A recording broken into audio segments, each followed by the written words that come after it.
Okay, so you're here with us on the deep dive Yep. because, well, you're really serious about getting a good grasp on learning English, Yeah. but you want to do it the smart way, right? Yeah.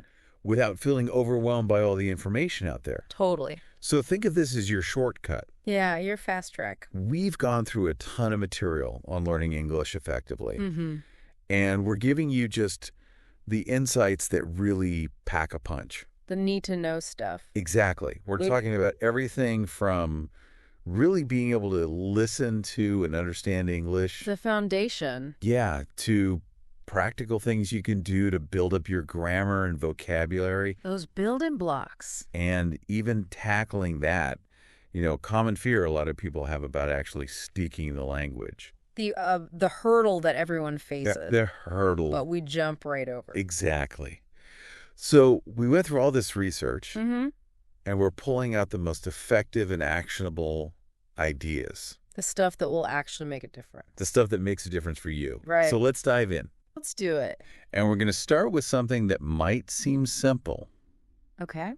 but it's really the foundation of everything else. All right. Listening. Yes. It's more than just the words hitting your ears, right? Oh, it's so much more. What's something that people often get wrong about listening? Well, a lot of learners focus on actively producing the language, speaking, and writing. Right.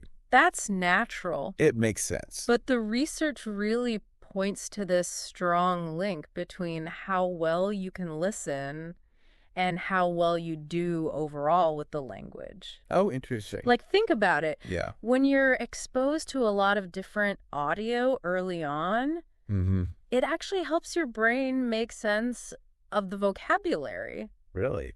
Almost like it's categorizing and recognizing patterns naturally. So it's not passive at all.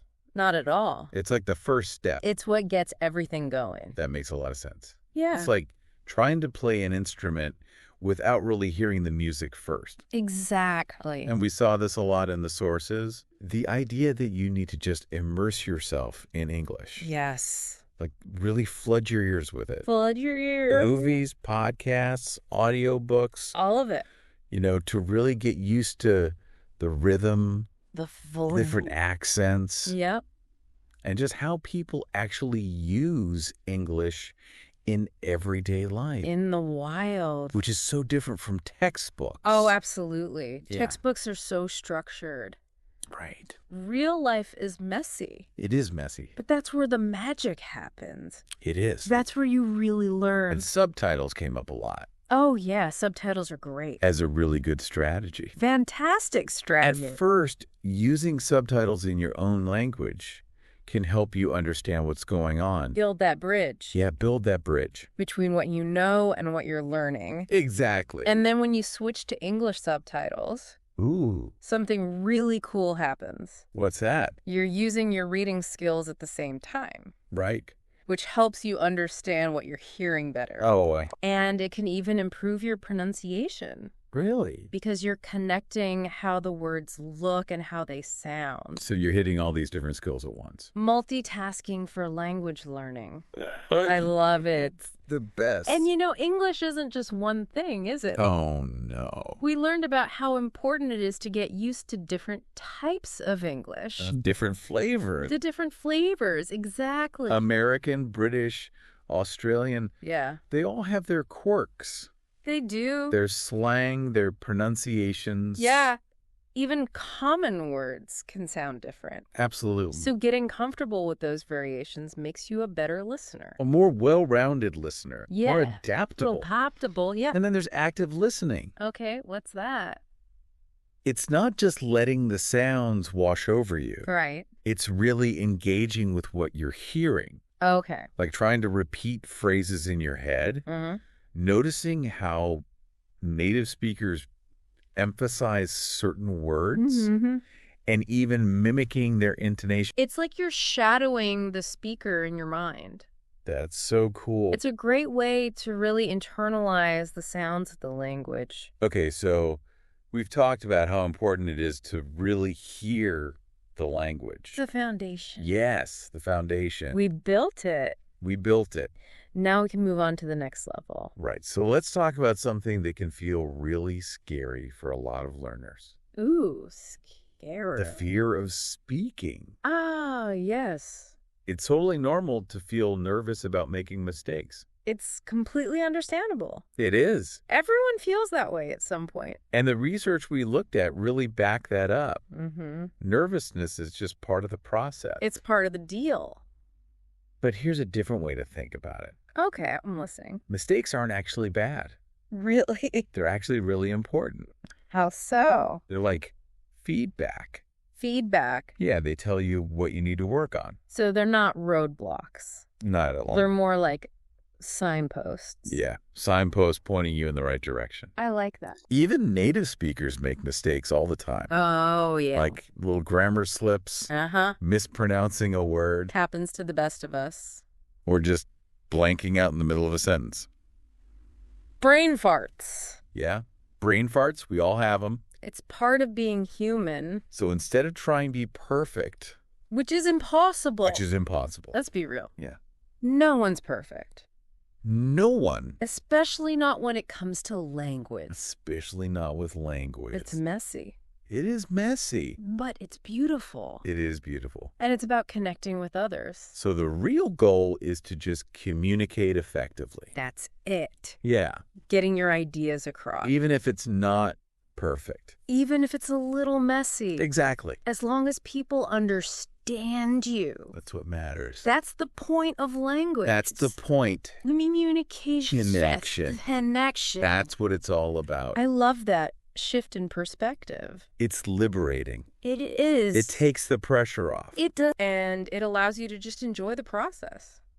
And the advice was to start small, right? Yes, small steps. Like just practicing every day, little by little. even if it's just talking to yourself in English. Talk to the mirror. Yeah. Narrate your day. It might feel weird at first, It might. but it helps your brain get comfortable with forming sentences. And with the physical act of speaking, Yeah. it gets those muscles working. It does. Your tongue, your lips, your vocal cords. All working together. It's a workout for your mouth. And practicing with other people can also help, Oh, definitely. like language partners or in small groups. It takes the pressure off. It does. Because you realize everyone's learning. Everyone's in the same boat. We're all in this together. And it's not about being perfect. Nope. It's about understanding each other. And helping each other along the way. Exactly. Thanks. A journey. And recording yourself can be really helpful too. Oh, yeah, that's a good one. Even though it might feel awkward at first, but it lets you see what you need to work on. You become more objective. Yeah. You can hear things you might not notice when you're just speaking. It's like having the coach Your own personal speech coach. right in your pocket. Technology is amazing. It is amazing. It's given us so many tools for language learning. It really has. It's revolutionized the way we learn. And it all comes back to that inner voice, doesn't it? Mm. That positive self-talk. Yeah. Seeing language learning as an adventure. An adventure with ups and downs. Not some test you have to pass perfect. It's not about grades. It's about growth. It's about expanding your horizons. I love that. It's about connecting with the world. Okay, so we're actively listening. We're building that foundation. We're starting to speak more confidently. We're getting over those hurdles. Now let's talk about something that can really help you get comfortable speaking. Okay, what's that? Real life conversations. Ah, yes. It's one thing to do grammar exercises. Those are important. They are important. But they're not the whole picture. Right. Real conversations are where the rubber meets the road. Exactly. It's where you put everything you've learned into practice. And the sources really highlighted how valuable they are Mm-hmm. because they force you to think on your feet. Yeah. Unlike a scripted dialogue, Where everything is planned out. you can't predict what someone's going to say. It's unpredictable. So you have to listen, Really listen. process the information, Make sense of it. and then come up with a response. All in real time. All in real time. It's a mental workout. It is. But it's the best way to develop natural fluency. And it's so important to actually seek out opportunities for these conversations. Yes. Be proactive. Whether it's with friends who are native speakers, Your language exchange partners online. or even local conversation groups. Put yourself out there. Yeah. Don't be afraid to talk to people. And a key takeaway was that you don't have to understand every single word. That's a big one.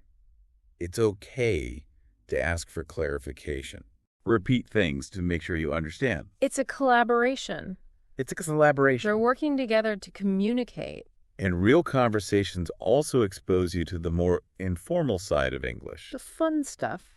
The fun stuff, yeah. Idioms, phrasal verbs, slang. Things you won't necessarily find in textbooks. The stuff that makes you sound like a native speaker. Exactly. And listening becomes even more crucial in these situations. How so? You're not just listening to the words. Right. You're paying attention to the speaker's tone of voice, Uh-huh. their body language. Your facial expressions. It's all part of the message. So it's like a whole body experience. It's full immersion. And even practicing in low stakes situations can help. Like what? Ordering food, Mm-hmm. asking for directions. Those are great examples. It helps you get comfortable using English spontaneously. And the feedback you get is so valuable. Yeah, you learn from every interaction. It's a constant learning process. Okay, so we're actively listening. We're having conversations. Now let's talk about pronunciation. Yes. The nitty-gritty. It can seem like a lot of details, It can. but it really does make a difference. Oh, it's crucial. And how well you're understood. And how natural you sound. And the sources emphasized that it's not about having a perfect accent. No, accents are beautiful. They are. They're part of what makes us unique. It's about being clear. Making sure your speech is easy to understand. That's what makes communication effective. And there are certain sounds in English Yeah. that can be tricky for learners. Especially if those sounds don't exist in their native language. Like the theus sound, or the different ways to pronounce the R. It's a tongue twister. It can be. So the advice was to really focus on those sounds. Practice them specifically. And not just individual sounds, Right. but also rhythm and intonation. The music of the language. The music. The way native speakers stress certain words. And the rise and fall of their voice. It's like a dance. It is like a dance. And mimicking those patterns can really help your pronunciation. Oh, that's interesting. It's like you're absorbing the rhythm naturally. And remember those tongue twisters we all learned as kids? Oh, yeah. They can actually be helpful for adults, too. They can. Things like, she sells seashells by the seashore. That's a classic. Or Peter Piper picked a peck of pickled peppers. It's a mouthful. It is a mouthful. But it gets your tongue working.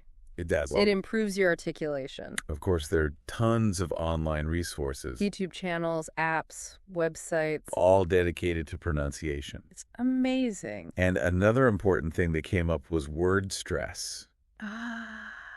Like how emphasizing the right syllable can change the meaning of a word. It can make a big difference. Like photograph versus photograph. Two completely different words. It's a subtle thing. But it's important. And like with everything else, Mm-hmm. consistent practice is key. Practice makes progress. Okay, so we've talked about listening, speaking, pronunciation. We're building a well-rounded skill set. Now let's talk about something that can really accelerate your learning. Ooh, I'm intrigued. Immersion. Ah, yes. And the great thing is you don't have to move to an English-speaking country to do Well, it. no, you can create your own immersion environment Right at home. in your own space. That's so cool. It is. So the sources talked about some really practical ways to do this. Like what? Well, something as simple as changing the language settings on your phone. Your computer, your social media. Yeah, all your devices. Surround yourself with English. Make it your default. And it starts to seep in. It does. You're exposed to it all the time. And intentionally choosing English entertainment. Like movies and TV shows. Yeah. Start with subtitles in your own language if you need to. Uh-huh. And then gradually try watching without them. It's a fun way to learn. And it really helps you absorb the language naturally. They're reading in English. Books, articles, blogs. Anything that interests you? It doesn't have to be boring. It shouldn't be boring. Find things you enjoy reading. And pay attention to new vocabulary. Write down new words. Yeah, and try to figure out what they mean from the context. Use your detective skills. I love that. It's like a puzzle. And the ultimate goal is to start thinking in English. Yes. Not translating in your head. Let go of that crutch. And even just talking to yourself in English can help. Talk to the plants. Talk to the pets. Narrate your cooking. It all contributes to that feeling of immersion. You're creating your own English bubble. Okay, so we've covered a lot. We have. But there's one more really important aspect we need to talk about. What's that? Cultural context. Yes. It's about so much more than just the words themselves. It's about understanding the people behind the language. Right. Their customs, their values, their humor. And the sources really emphasized how vital this is for effective communication.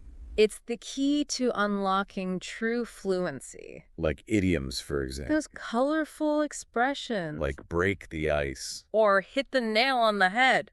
They add so much flavor to the language. But you need to understand the cultural context. To really get them. Otherwise, they can sound nonsensical. And the sources also talked about slang. Which can vary so much from region to region. What's cool in one place Might be totally out of date somewhere else. or even offensive. So it's important to be aware of those nuances. And to be respectful of different cultures. And cultural context can even influence nonverbal communication. Like body language. Tone of voice. Even eye contact. Yeah. What's considered polite in one culture. Might be rude in another. So it's important to do your research. Learn about the customs of the people you're interacting with. And be sensitive to their norms. It all comes back to respect. And understanding. Understanding. Empathy. So we've looked at all these different facets of learning English. It's a lot to take in. It is. But don't get overwhelmed. Right. Remember the most important thing. What's that? Consistency trumps perfection. That's so reassuring. Because it means we don't have to be perfect. No one is perfect. We just have to keep going. Keep practicing. Keep learning. Keep making mistakes. And learning from them. It's a journey. A marathon, not a sprint. Exactly. So set realistic goals. Small steps. Make English part of your daily routine. Even just 10 or 15 minutes a day. It all adds up. Little by little. And remember, mistakes are okay. They're more than okay. They're opportunities to learn. Embrace them. Don't be afraid of them. They're your friends. Okay, so let's talk about grammar. The dreaded grammar. It can seem intimidating. It can. But the sources had some really good advice. Like what? Focus on practical grammar. The stuff you'll actually use. Stuff you'll use in real life. Not the obscure rules. Don't get bogged down in the technicalities. They're basics. Verb tenses, prepositions, articles, sentence structure. The building blocks. And learn by seeing how these things are used in real English. In the wild. In the wild. Read articles. Listen to podcasts. Watch movies. Pay attention to how native speakers use grammar. It's all around you. And then practice using those structures yourself. Speak, write, experiment. And prioritize the grammar that's relevant to your goals. If you need English for work. Focus on the grammar that's used in your field. If you're traveling. Learn the grammar you'll need to get around. Tailor it to your needs. And remember, perfect grammar isn't the goal. Nope. Clear communication is... Express yourself confidently. Even if you make a few mistakes. It's more important to be understood. Okay, now, let's talk about expanding your vocabulary. One of the most fun parts of learning a language. It is. And the sources emphasize the importance of learning new words in context. Not just memorizing lists. Right. Because when you see a word in a sentence or hear it in a conversation, your brain automatically tries to figure out what it means. From the surrounding words. From the situation. It's like a puzzle. And it's a much more effective way to learn So write down new words. with the sentence or context Yeah. so you can remember how it's used. And group words by themes. Like food, travel, work. It helps you make connections. It creates a mental map.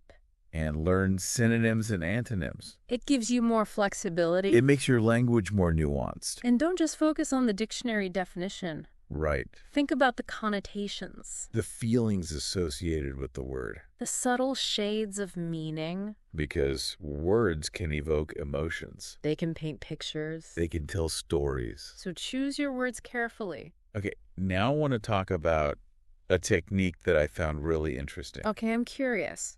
Shadowing. Ah, yes. It's basically mimicking a native speaker in real time. It's like you're their shadow. Exactly. You choose a short audio clip, Like a news report or a podcast segment. and you repeat what you hear, At the same time, matching their tone, pace, pronunciation. you're trying to sound exactly like them. It's a great way to improve your pronunciation And your listening skills. because you're really paying attention to the details. The pauses, the emphasis, the intonation. It helps you pick up on the nuances, And it can help you with those tricky sounds. like reduced vowel. Like saying gonna instead of going to. Exactly. So it helps you sound more natural. Less robotic. Start with short, easy clips. Gradually increase the difficulty. Now record yourself.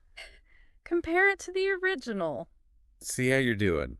It's a great way to track your progress. And of course, we can't forget about reading. Ah, yes. It's such a fundamental skill. And a great way to improve your English. It exposes you to new vocabulary, Different writing styles, complex sentence structures. all in context. So choose things you're interested in reading. Make it enjoyable Start with simpler texts and gradually work your way up. and practice reading for meaning. Try to figure out what words mean from the context. Don't always reach for the dictionary right away. Use your brain. Make reading a regular habit.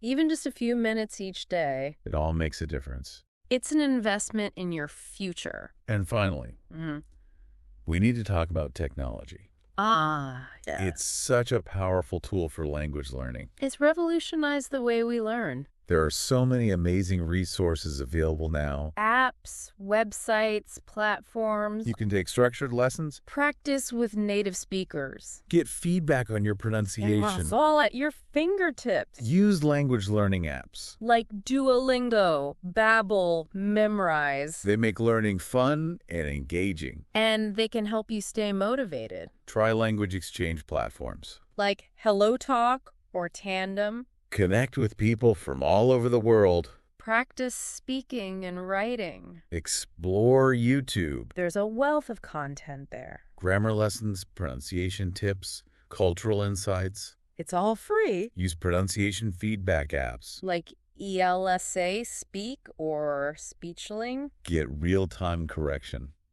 Improve your accent. Listen to podcasts and audiobooks Practice listening passively. while you're doing other things. Multitasking at its finest. And engage with online communities. Find support and motivation.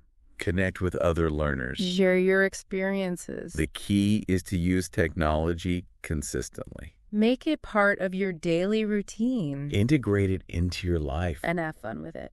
So as we wrap up this deep dive, it's clear that learning English is a journey. A lifelong adventure. It takes time And effort. and the right strategies.